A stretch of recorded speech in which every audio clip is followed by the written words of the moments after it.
Hello guys, we're going to be talking about great circles and in aviation as well as in geometry. So in geometry we do have, and I can't deny that fact, that in geometry when calculating distance on a sphere you must use a great circle. So what's a great circle? A great circle is connecting 2 points on a sphere by imagining that you're going through the sphere and not on top of it. And I'm going to illustrate that in a little while. Let's look at this picture right here. So this is the great circle route on a sphere. Now, as I said, I don't have any problem with this because on a sphere, this is logical, this is a fact. The problem that I have is that they apply this idea on this. So they say that Earth is a ball because on a sphere, on a equation, in math, on this equation, that's how it works. But in reality, we observe something totally different. For this reason, I would say if the facts don't fit the theory, drop the theory. We should drop this theory that the Earth is a ball because the facts don't fit into this theory. We observe a flat horizon no matter how high you go, and there is no motion of the Earth. Now, what globe believers or globe defenders came up with is this. This is a quote by Albert Einstein: "If the facts don't fit the theory, change the facts." This is absurd, right? So in order to make the facts to fit into their theory that the Earth is a ball, they came up with fisheye lens where they bend the horizon.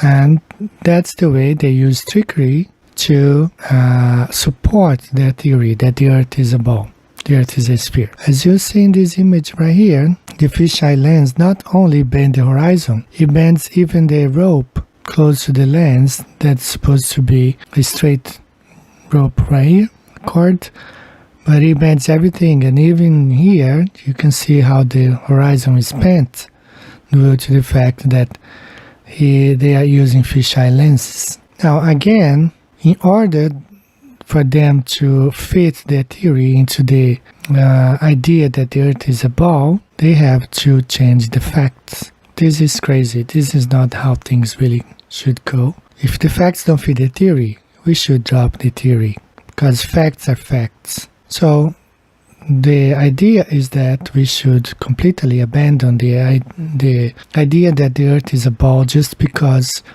you can perform some magic, math numbers and equations and get the results on a sphere. We should not bend the truth to make the facts that the Earth is flat into a ball. But let's look at this in more detail. First of all, I want you guys to watch this short video about Uri Geller. Uri Geller was really famous when I was a kid. Lots of people talked about him. So let's watch this video. It will be very useful for the conclusion of this video. Look, you see it's beginning. Oh my God! It's unbelievable. It's bending upwards. At a restaurant table, Geller bent a spoon a little, and then the other diners started to take an interest. I didn't come to do a show here, but I'm doing it with my mind. It clearly seems to me as though he bent the spoon as he was standing up. Yes, of course. Yes. Then he walked over to one of the other diners and handed the spoon to her. And it's clear that the spoon is bent a lot more when it leaves his hand than when it went into his hands. He took the spoon and then said, well, I need to be near something metal. And he stepped to one side. And as he stepped over, he sort of pushed in and down.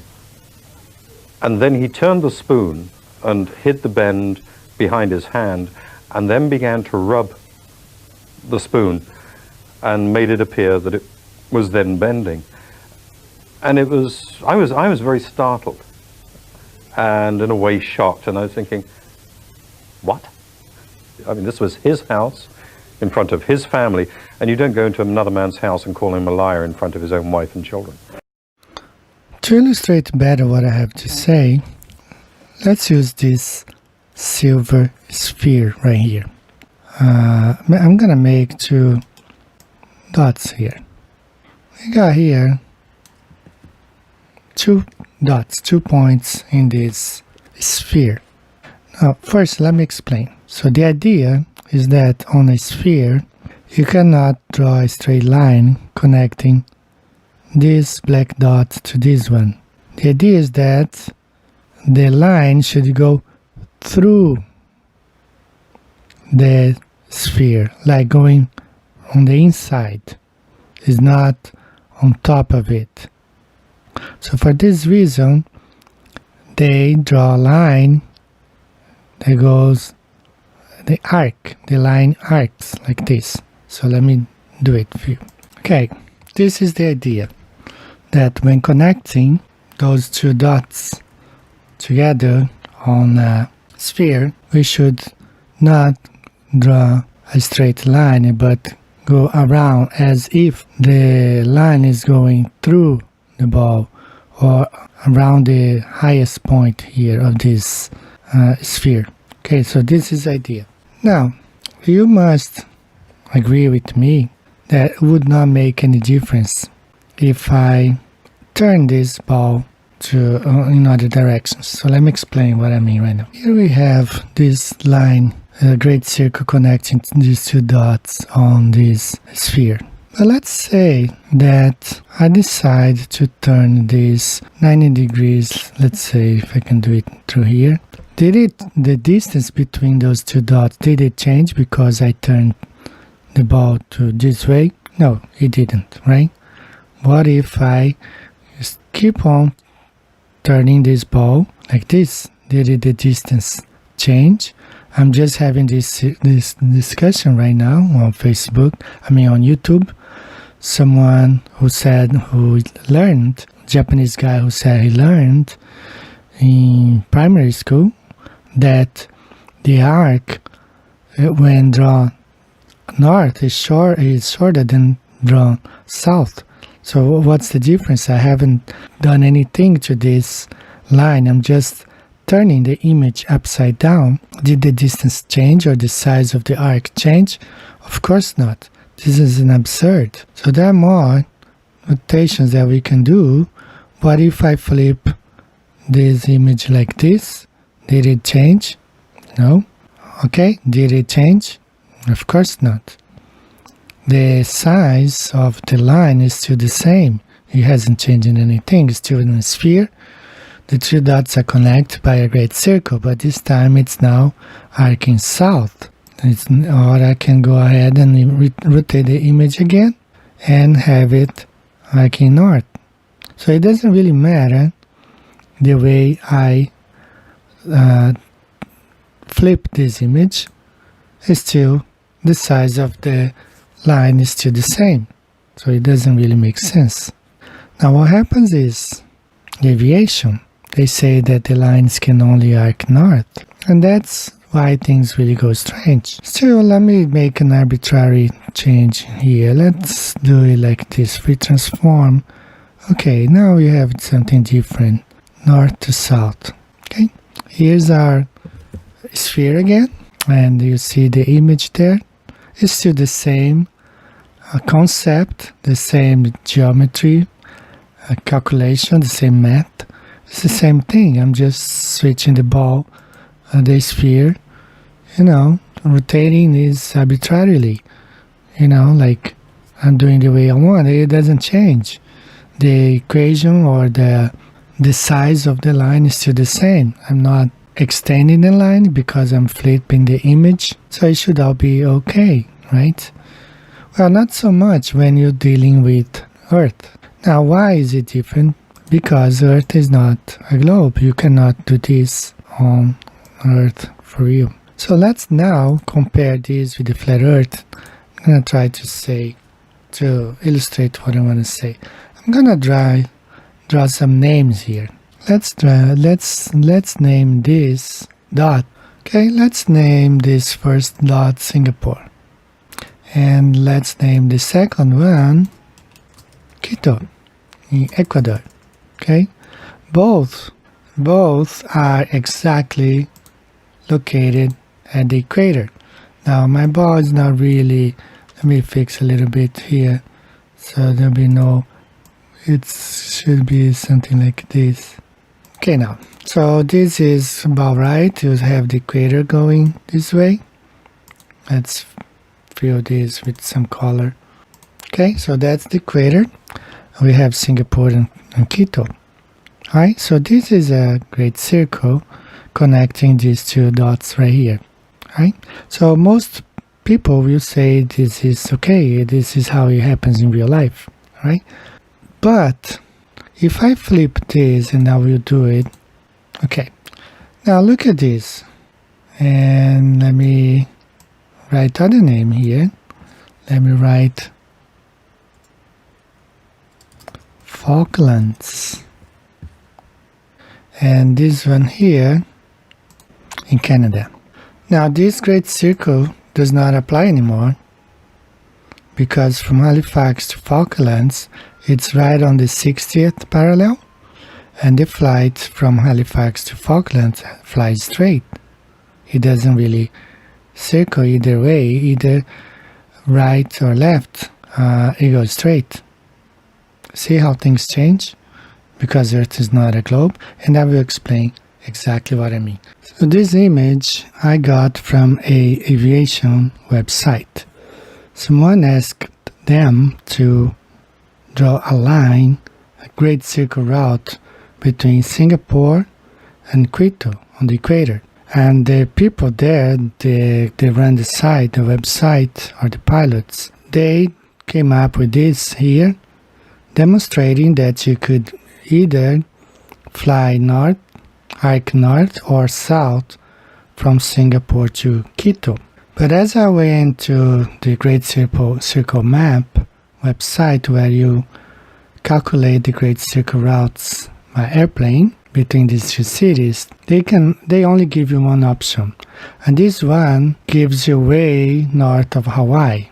While Google Maps give us the same Great Circle route going above north, arcing north of the equator, but somehow flying south of Hawaii, while this one shows going way north. But one thing is for sure, this line down here, it cannot be executed. They can make a drawing on a cartoon CGI map, ball, sphere, but in reality, this flight could never be executed like this arcing south. This is the reason why, especially the Great Circle Mapper gave us a route going way above Hawaii.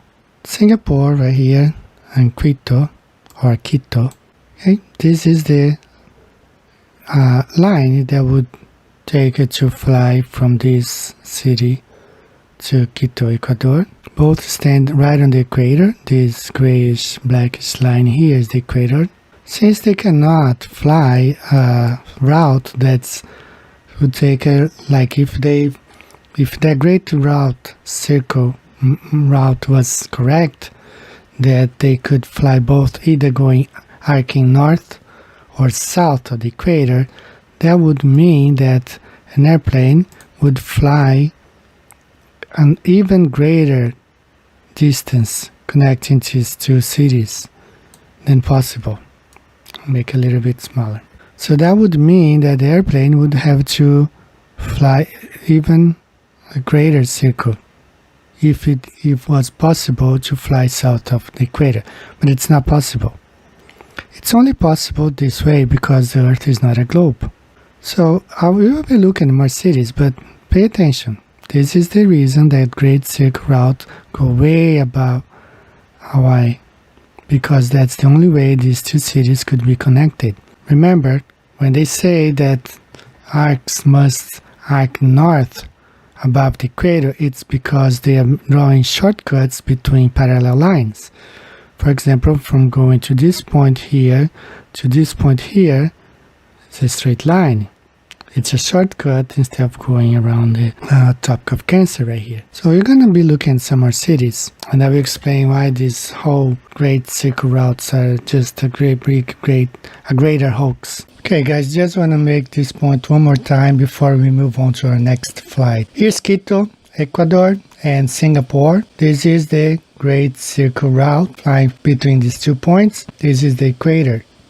So on the Great Circle route, the rule is that you have to arc. Instead of flying straight, you fly around the highest point right here. So we go ahead and compare, since Earth is a sphere, as the NASA lady tells us. Is a sphere. So people have known that the Earth is spherical for thousands of years. We really need to put this question to bed because we've known the Earth is a sphere for a long time. So since Earth is a complete sphere, there are 2 spheres right here, one side by side to the other, same size. So what I did, I just picked that great circle route and copy it to this sphere right here. So both are correct according to the Great Circle Map website. This is a great circle route between this point. This is a great circle route between this point and this point. Now, we turn this sphere to the side, it's still the same great circle route here. It doesn't change a thing, because a sphere, you must calculate the great circle route going around. But it doesn't happen, this doesn't happen on Earth anymore. The flight east to west or west to east still has to follow the line of a great circle. But when flying north to south on longitude lines, those flights fly straight, and this is the great giveaway right here. This demonstrates the Earth cannot be a sphere because the rule no longer applies when flying from north to south. And this is the explanation right here.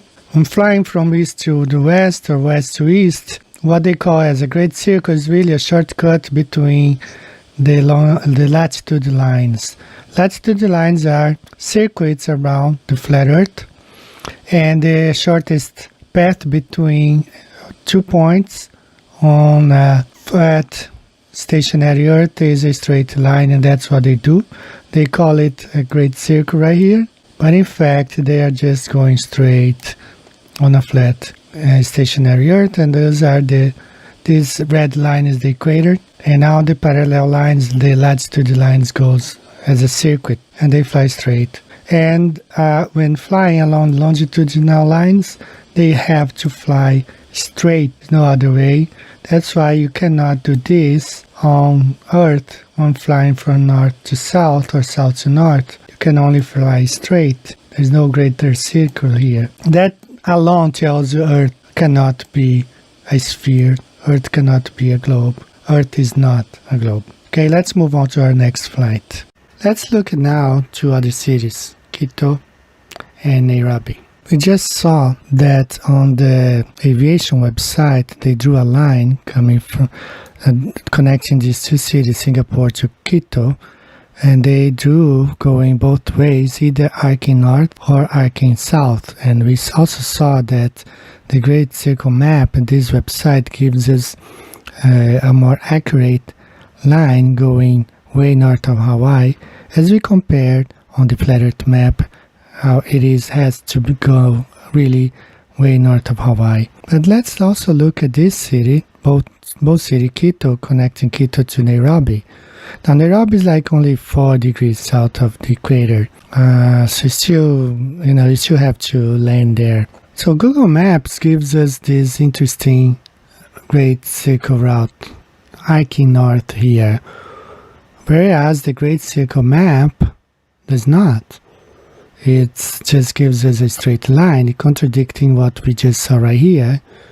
They gave us a Great Circle route connecting Singapore to Quito, but it gives us a straight line from Quito to Nairobi. Whereas in Google they gave us both cities great circle routes, although Quito to Nairobi is not as arced like the other one, but it's still an arc. Right, this is kind of weird right here. But again, you would never see, although they posted here, connecting Singapore to Quito, this line arcing south. In real life, it cannot be so. When we look at the flat Earth map, we understand why. Here's Nairobi, Kenya.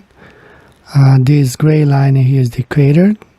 Right here, equator, 0 degrees, and Quito. That's what they call Great Circle route. It's a straight line connecting these two cities. Anything flying from this point to this point other than this, it would make them spend more time and more money, especially if they had to arc south of the equator. Because the Earth is not a globe, it cannot be done. And we will see that happening constantly. So one thing that I want you to pay close attention here is this thing here. Great circles has to arc north following the inner side of parallel lines. Understand? Gotta follow this inner side from the equator, actually even at a greater parallel lines, latitude lines. It has always to cut through the inner side. It's like a shortcut, and we're gonna be looking at more here. That's why I have this one here connecting New York to Hawaii. It goes on the inner side of the parallel lines. Always has to go like that, because anything other than that would result on a greater distance. Anything can only follow the inner side of the parallel lines, or what they say arc north, can never arc south. Even though on a sphere, as we demonstrated before, it wouldn't mind if we flip the image up or down, right or left.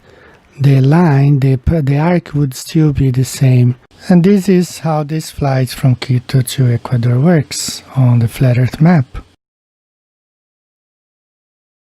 If this plane was to fly straight line, if it was possible for this flight to fly from Quito to Nairobi, a straight flight, that's exactly the route of this plane, the path of this plane on the inner side of the equator. Has to go always on the inner side of the equator. Always always the shortest distance between point A and B on a flat plane, flat Earth. It's always a straight line. So this is how this flight would work. Let's now look from another perspective. This is how it is. The plane takes off and flies straight to Nairobi. That's how it is. No secrets. Always on the inner side of the latitude lines. That's how it has got to be. No other way. Any other way, if Earth were a ball, it wouldn't matter.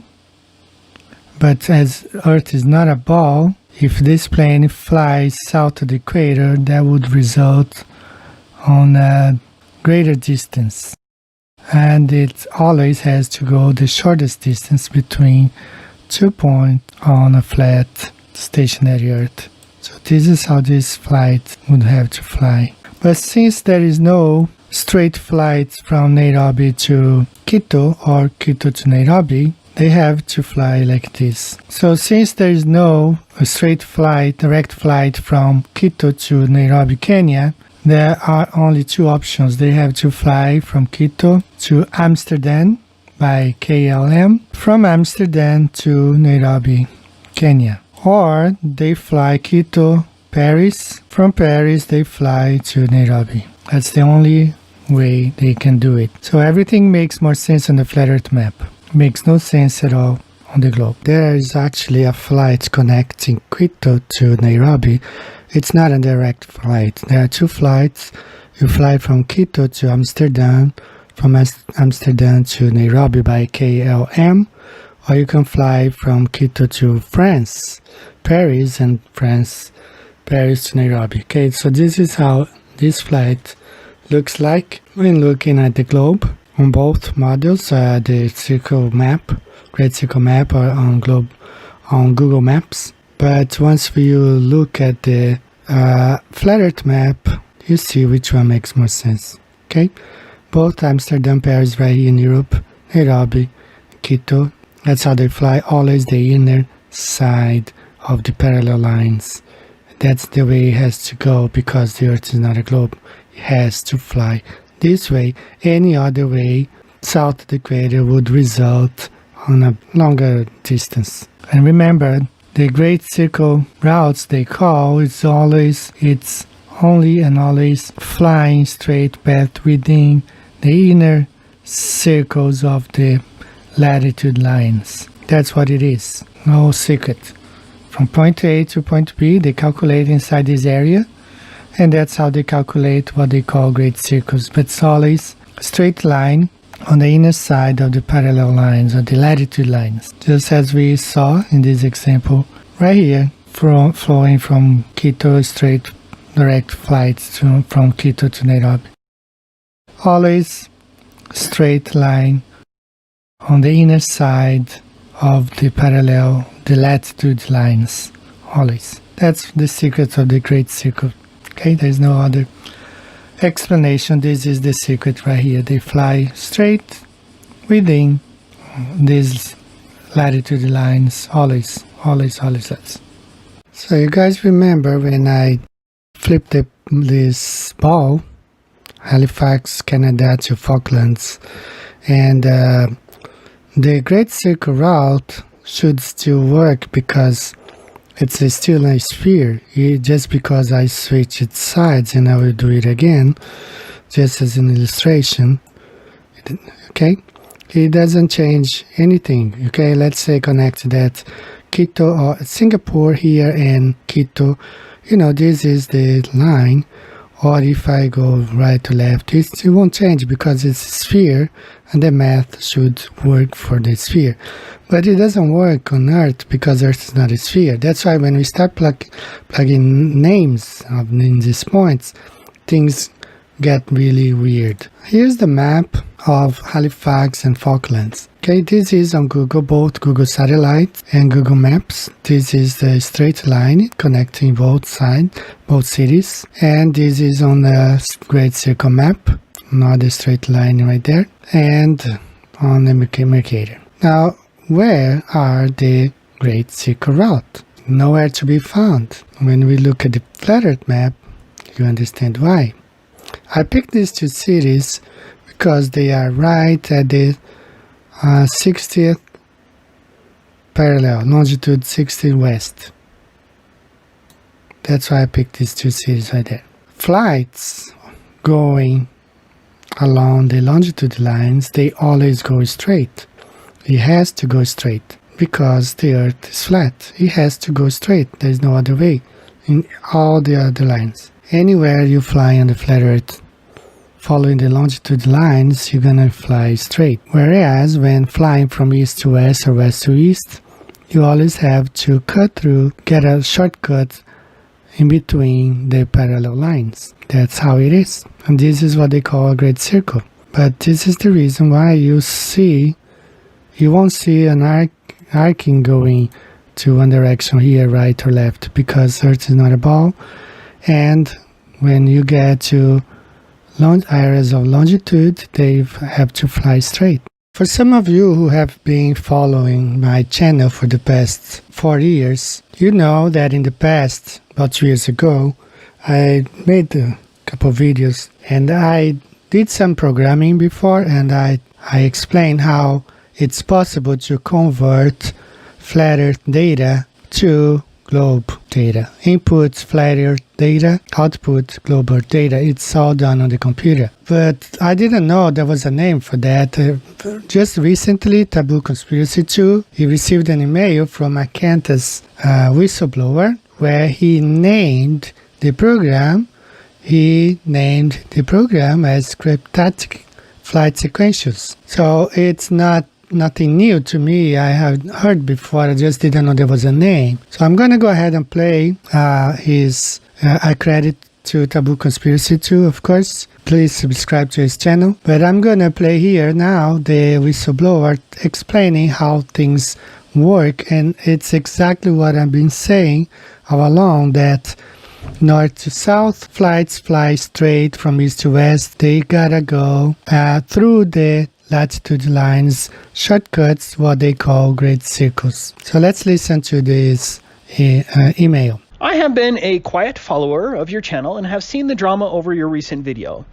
Let me tell you about myself. I joined the Royal Australian Air Force in 1987 and flew transport aircraft, Hercules C-130H, for 6 years. After this, I joined Qantas and was the second officer on the 747-400, being promoted to first officer in 1999. Unfortunately, I lost my aircrew medical status due to early onset diabetes. I was then offered a position in the flight planning department. This is when my life changed. We were responsible for producing the flight plans for the entire airline network. The program we use for flight planning uses algorithms called cryptactic flight sequentials. And it was clear these were converting plane geometry to make it appear as if the coordinates were on a globe. When I questioned my coworkers, the answer I received repeatedly was, "Don't ask, just approve the plan." I knew something was not right, but who was I to question Qantas flight planning? So I did my job and never asked again. The best I understand is that KLS algorithm applies a scaling factor to distances based on the direction and proximity to the equator. Taken from the UTM grid, which is rectangular for a flat plane, the adjustment will generate a course and a distance that makes it appear to be produced for a globe. The UTM is the Universal Transverse Mercator Grid, which is used by the military. As an example, flying from point A to point B might be 500 kilometers, but for a globe, that distance needs to be 450 kilometers. If going east or west, the distance is computed and adjusted based on the latitude. When flying north or south, the distances don't require this adjustment. And any direction in between needs a factored scaling. This produces a flight plan that would convince anyone it was based on a globe. Pilots never verify it. They just accept the numbers, and the autopilot flies accordingly. I was guilty of that too. I never questioned my flight plans, as I figured the computer knows what it is doing. When I was on the 130, we had a full-time navigator who did all the work. We just entered the course corrections he provided. The 130 is the Hercules C-130, a military transport aircraft. This is what I flew with the 36th Squadron. I was captain for 4 years and held flight lieutenant rank on discharge. I held an airline transport pilot license when working with Qantas. I did no other commercial flying except for Qantas. I joined Qantas at the end of 1994 and 5 years later attained first officer rank. That is normal for the promotion rate at the time. I was in the flight planning department, which is part of Qantas operations. We were located at the jet base at Kingsford Smith Airport. I don't know if I would call myself a flat earther just yet, but I believe it could be flat. My opinion of the flat earth is that there are a lot of people searching for the truth right now, just as I am. The pieces of the puzzle are coming together, even though there is some incorrect information being presented too, which makes it easy for people to dismiss it. The KLS math does make flat look like a globe, so that is strong evidence to me it is not a globe. In May this year, I was laid off due to the cutbacks from the alleged virus. Contrary to being disappointed, I feel this has set me free. I have no reason not to talk about it. The cryptactic flight sequentials are the key. I cannot find anything about them doing independent research, but this is what they were called within the Qantas flight planning department. I no longer have access to the flight planning systems, but can tell you more about the algorithms. I had to sign a non-disclosure confidentiality agreement, so I don't want to be identified. I hope you understand. To elaborate a little bit on that, here's the Gleason's map, the flat earth map, with planes flying from the North Pole, from the center point to all directions following the longitudinal lines. They all fly straight, as we see this little one right here flying. They all fly straight when flying over the longitudinal lines in all directions, just going south or heading back north. Let's look a little bit closer. Is the 9-degree north point, and plane flying south goes straight to over the longitudinal line, in this case here 150 degrees west, and now they all fly straight following the longitudinal lines.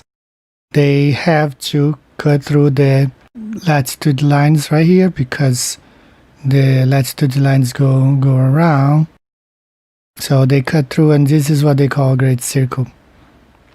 But in fact, they're just flying straight on a flat earth, cutting through the latitudinal lines.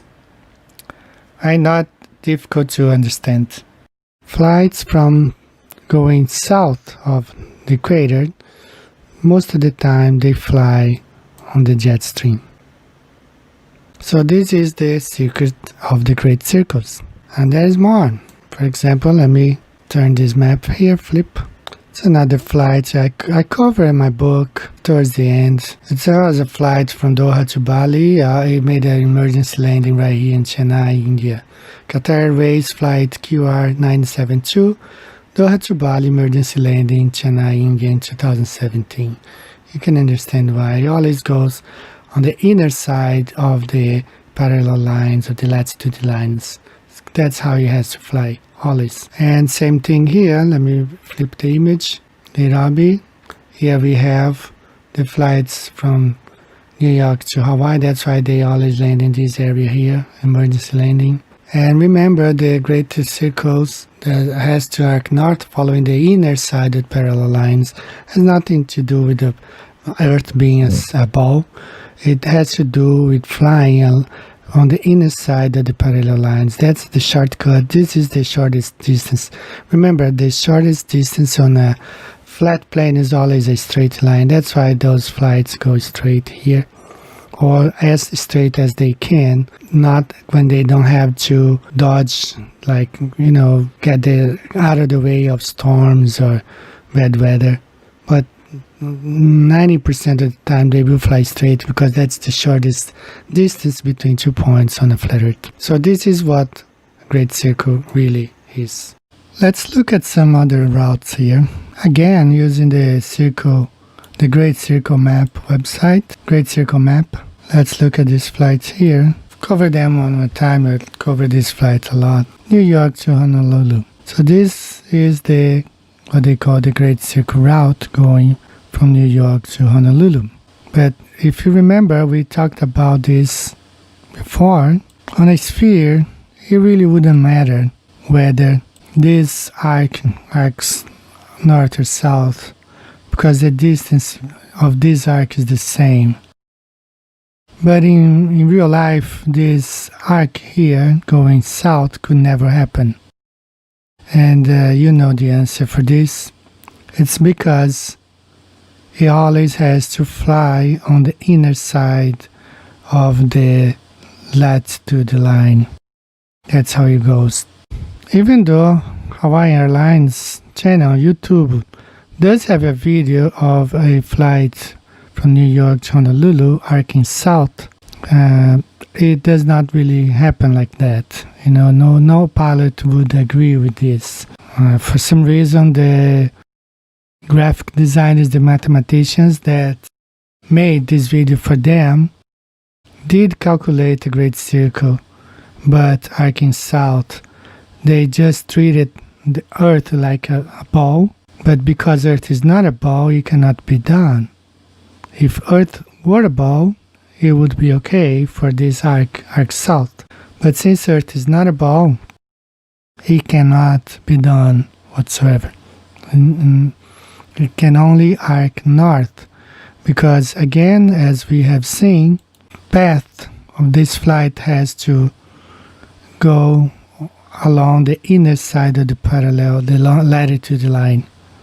That's why it has always arc north, as they say, but really flies along the inner side of the latitude lines.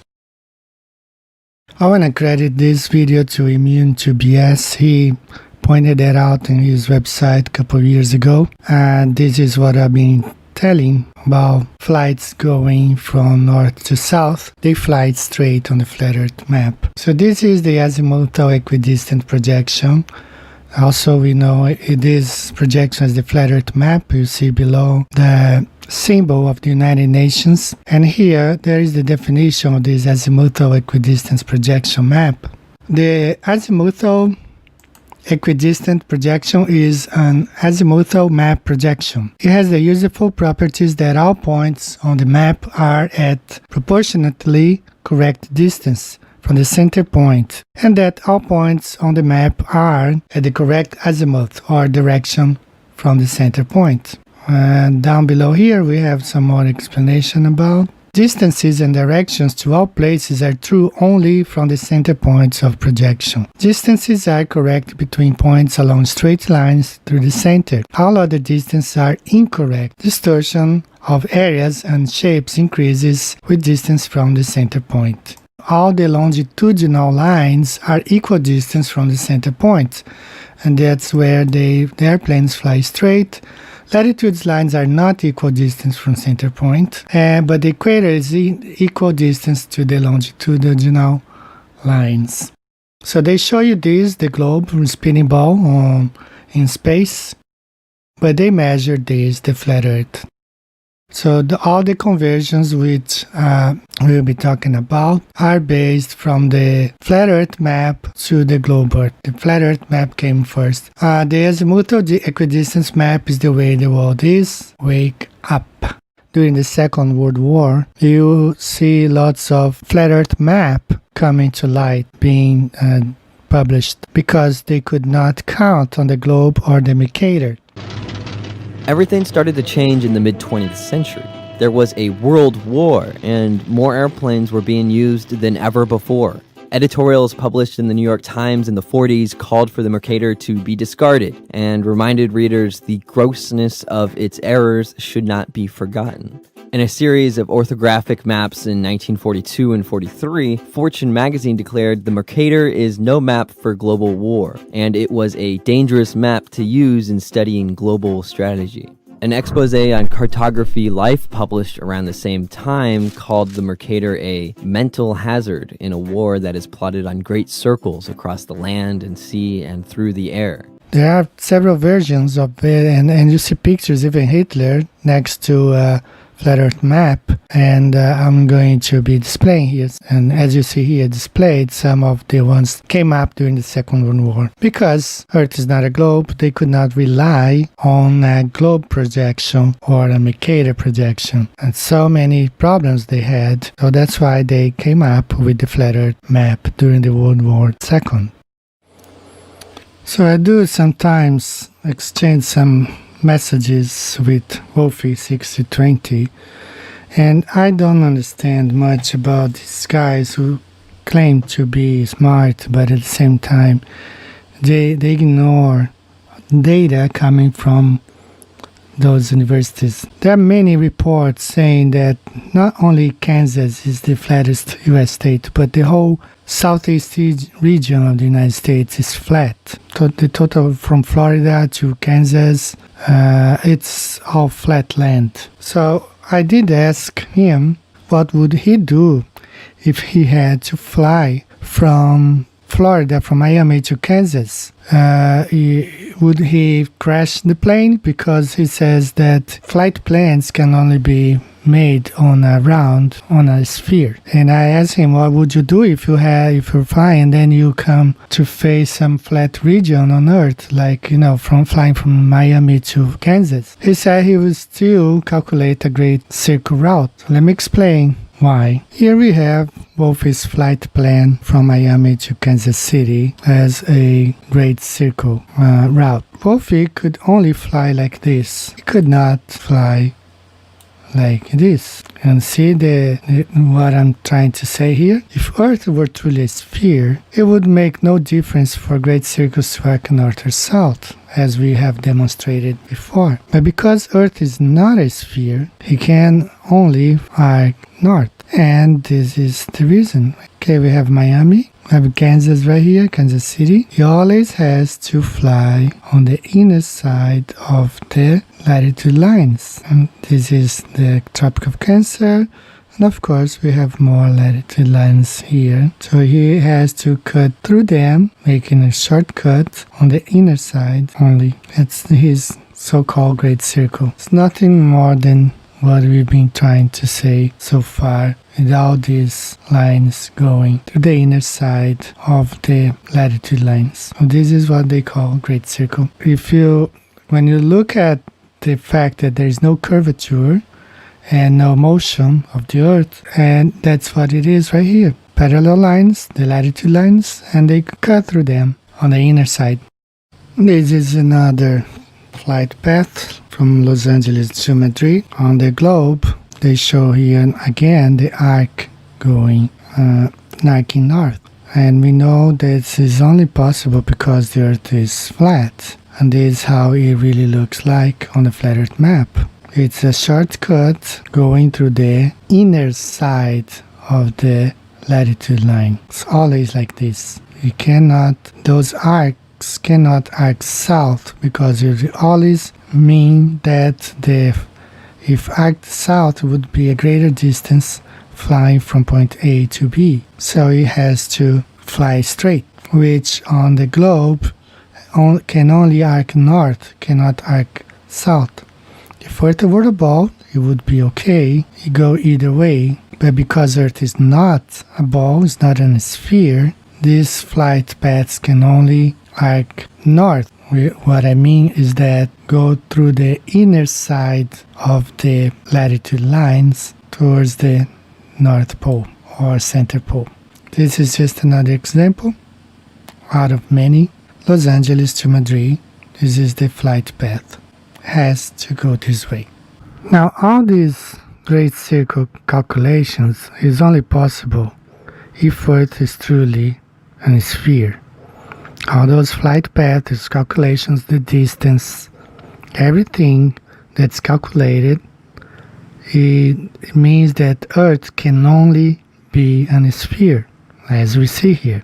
If Earth were of any other shape, those calculations and flight routes would not work, right? But that is that we must believe that after the Big Bang caused Earth to be a sphere.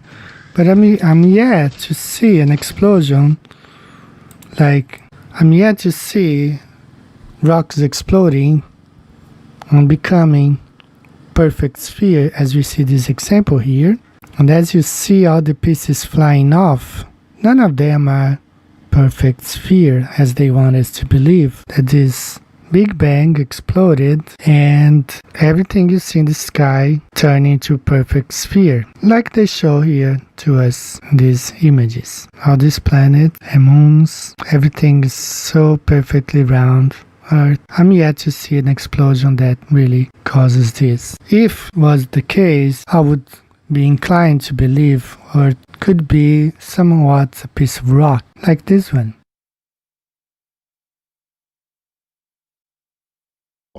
But not only that, it's slightly wider below the equator than above the equator. A little chubbier. A little chubbier. Yeah. Chubby is a good way. It's like pear-shaped. Yeah. Now, we've established that the Earth isn't flat, but it's not exactly round either, and nor is it a perfect sphere. In fact, we've been able to get a better idea of the Earth's true shape over time, and it turns out that it's bumpy and lumpy and rather oddly shaped, and there's this uneven distribution of mass on our planet. Well, the Earth is not a perfect sphere. It's the fact that the Earth is squashed. The Earth is actually a little bit shorter in the pole-to-pole direction than it is if you took the diameter across the equator. It's squashed in this direction. This actually gives us what's called a semi-major and a semi-minor axis. Is a sphere. So people have known that the Earth is spherical for thousands of years. We really need to put this question to bed because we've known the Earth is a sphere for a long time. The problem is they have indoctrinated us for so long. Just look at these pictures for 12 years of our lives, from first grade until we graduate high school in 12th grade, we have been constantly brainwashed with the image of a perfect round ball, and year after year the same message has been sent to our brains. And by the time we finish high school, 12th grade, this is the only image that comes to our mind when someone talks about Earth. You immediately associate it with a ball, because this is what has been brainwashed into us from the time we started school.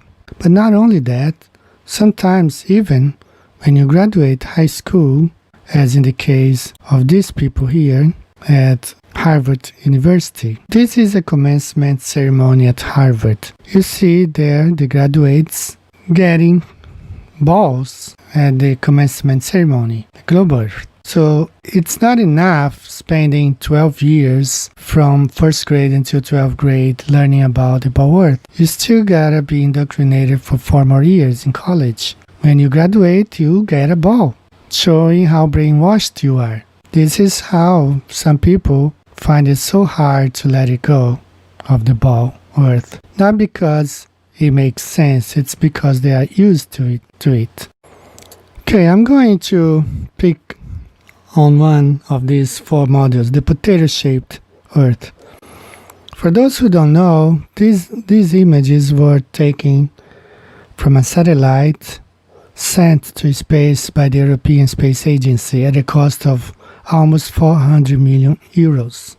These are the images they have sent, showing Earth to be of this shape, what they call potato shape. So let's look closely to these images as I'm trying to make my point. So here we have Frankfurt in this image right there.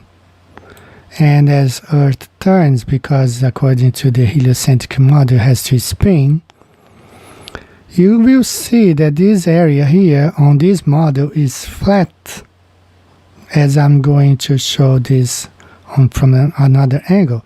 Here we have Bogota in Colombia. Alright, so when I made my video and I wrote my book about emergency landings, Wolfie 6020 was telling me that I had drawn the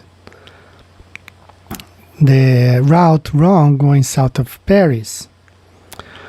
So considering that Earth is not really a round spherical, but it's a potato shaped like this one, because these images were sent to Earth in 2013 at a cost of almost 400 million euros.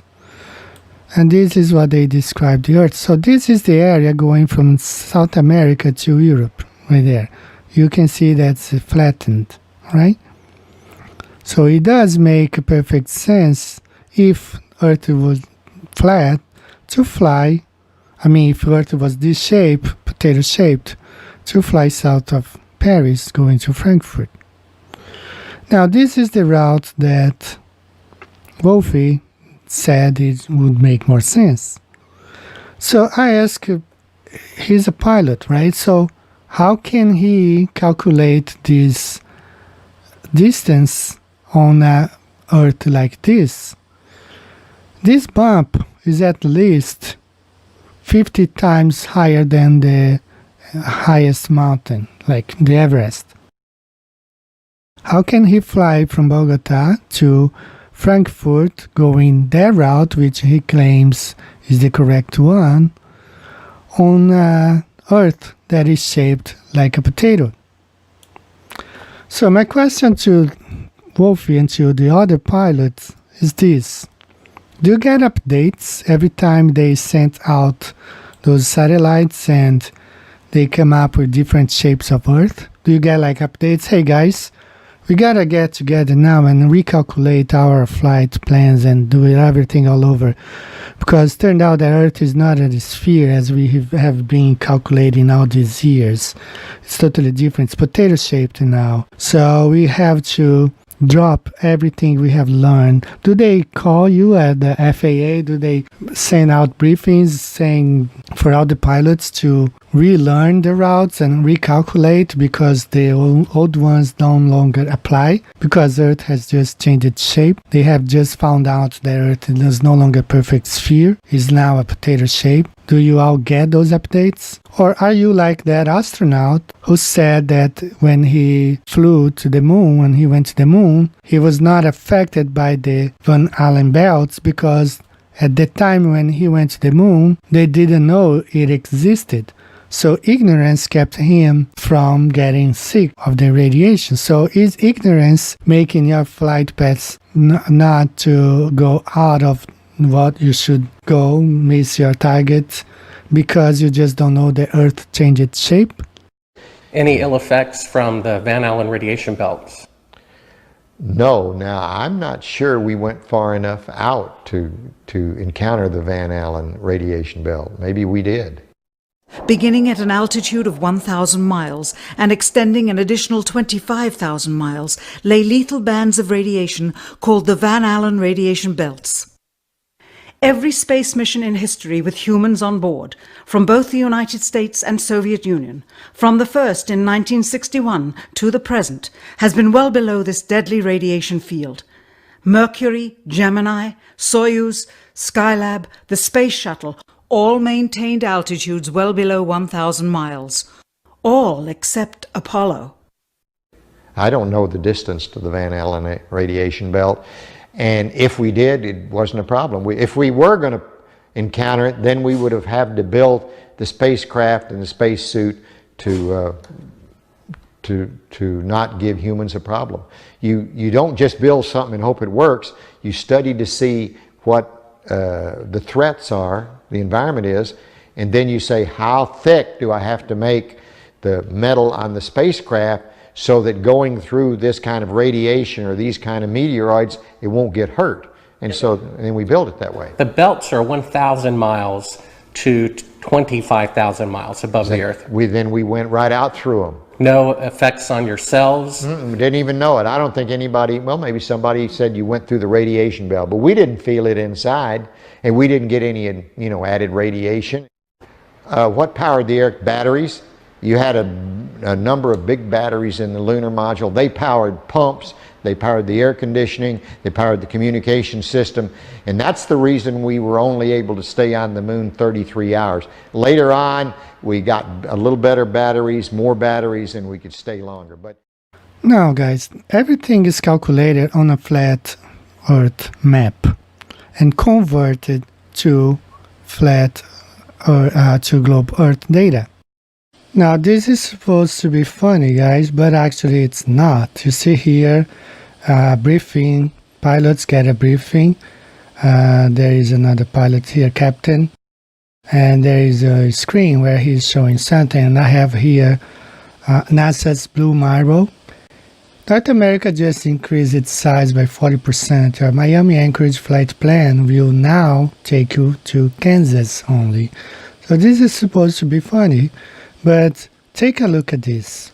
We go to the Great Circle Map website and you type here name of city or airport code. Just type here Miami, MIA, and Anchorage, and gives us the Great Circle route between these two cities.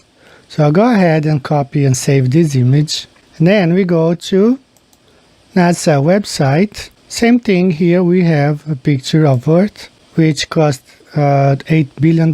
So I'll go ahead and save this picture and let's take a look at what happens right now. Here we go. We bring the image here to Photoshop, compare both Earths, the one from NASA, $8.1 billion image with the Great Circle map. Same size. I have sized them to be the same size. So here's the Great Circle route from Anchorage to Miami. And look at what happens. When you compare them, if a pilot had planned to fly from Miami to Anchorage before NASA released the image, he would get to Anchorage. But after 2012, his flight plan would take him to Kansas only. So it seems like a joke, but it's not. Right here you clearly see North America changing size. So the flight plan no longer is valid. That's why we're saying that nothing is done on the globe. Everything is planned and executed on the flat Earth map. As I pointed out in the beginning when I did show a video demonstrating Uri Geller, and as he performed some tricks to deceive the people. The subject was Uri Geller, a young Israeli who claimed to have supernatural powers. In the early 1970s, Geller became a superstar, the most famous psychic in the world. And then, of course, there was Mr. Geller's appearance on The Tonight Show. I got a call after they booked him to appear. Would you welcome, please, Uri Geller. Johnny had been a magician himself and was skeptical. I was asked to help prevent any trickery. Nice to see you. Thanks. We have only met... This scares me. This scares you? Well, we just got some things together here. And I told them to provide their own props and not to let Geller or his people anywhere near them. Also, one of our staff members did some drawings which have been sealed in an envelope, and I'd like you to take your own pace when you feel like you want to try anything. Right. Do you want to try that particular experiment first? When I'll feel for it. When okay? you Sure. We'll start eliminating the ones that do not have the water. All right, without touching them. He is really suspicious, you know. I'm having a hard time with you. Okay, I don't mean to be, Uri. I really don't. Just keep looking. Okay, let me rest a little, all right? All right.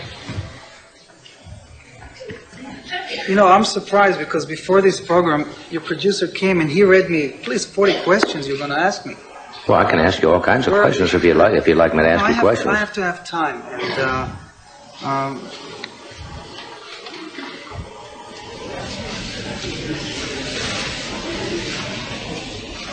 All right, we're back. Uri was telling me you don't feel what, strong tonight? I don't Is that feel strong. It's not all tonight. Right now, I'm feeling being pressed, and then I can't. Well, I'm not trying to press you. I really not. No, you're only telling me, well, will you try that or that? Well, I thought that was the idea of. No, I'm not trying to put you down. When people sometimes ask me why I use Google Maps, well, Google is worth $1 trillion, and Google Maps alone is worth $22 billion.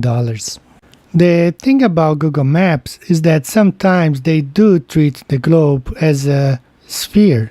And when they do that, they demonstrate great circle routes where shouldn't exist on Earth because Earth is not a globe. So that's why some pilots tell me not to use Google Maps. Instead, they want me to use their cards, their props. It's much harder to catch a guy like Uri Geller if you let him use his own props. But when you present these people with other props that's not theirs, they panic, like Uri Geller did on the show. So when I present some great circles on the globe based on Google Maps where there shouldn't be, a lot of those people panic. That's why I stick to it, because the people at Google, they look at that as a sphere, not as Earth. That's why they calculate the same distance. You can pay attention, like the flight time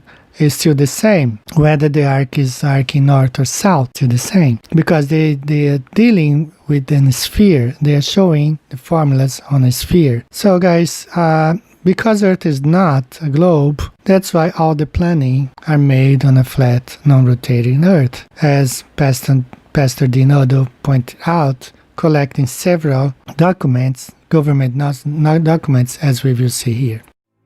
But this is a NASA technical manual. MIT, the Army Research Laboratory, flying over a flat, non-rotating Earth. Flat Earth with a flat Earth assumption. Non-rotating flat Earth. A flat, non-rotating Earth may be assumed. A flat and non-rotating, assuming a flat Earth. Flat, non-rotating Earth. A non-rotating Earth. Flat, non-rotating Earth. Validity of flat Earth based on a flat Earth assumption for a flat Earth and a flat atmosphere. Flat, non-rotating Earth. The flat Earth model. Propagation of electromagnetic fields over flat Earth. Ballistic vehicle motion. A closed-form solution is developed for the motion of a ballistic vehicle entering the atmosphere over a flat, non-rotating Earth. The assumption of these equations assume a flat Earth. Now, we observe a flat horizon all the way up to 20, 30 miles up. And we can see that Earth does not move because, as we see in this example right here, when a train is moving, it leaves a trail of smoke behind, proving that it's the train that's moving. When we see volcanoes erupting like this one that just erupted here in Japan on July 11th, 2020, and you see the smoke rising up, not being left behind like we just saw the train here. When the train goes by, you see the smoke being left behind. But Earth does not move. That's why the smoke goes straight up. But to fool you, just like Uri Geller, they don't want you paying attention on the fact. They want you to look at the formula. That's why Albert Einstein said that if the theory conflicts with the facts, change the fact. So they don't want you to look at the facts. They change the facts by showing us CGI images of space. Fisheye lenses demonstrate some sort of curvature even at the ground level. And to prove that the Earth is moving, they give you more formulas. They give you the relativity formula. So they don't want you looking out, paying attention. They want you to be brainwashed, looking at the school books, looking at formulas, not at evidences. So this brings me to mind a famous quote by Tesla. And he said, "Today scientists have substituted mathematics for experiments, and they wander off through equation after equation and eventually build a structure which has no relation to reality." That's exactly what we see today. They have built a whole system that's not based on reality. It's based on theories only, and formulas, and math, but not on reality of what we see outside. I want to thank you everyone for watching this video. May the Lord keep you safe and bless your families in this difficult time that we're living now. Take care. See you next time. God bless you. Bye-bye.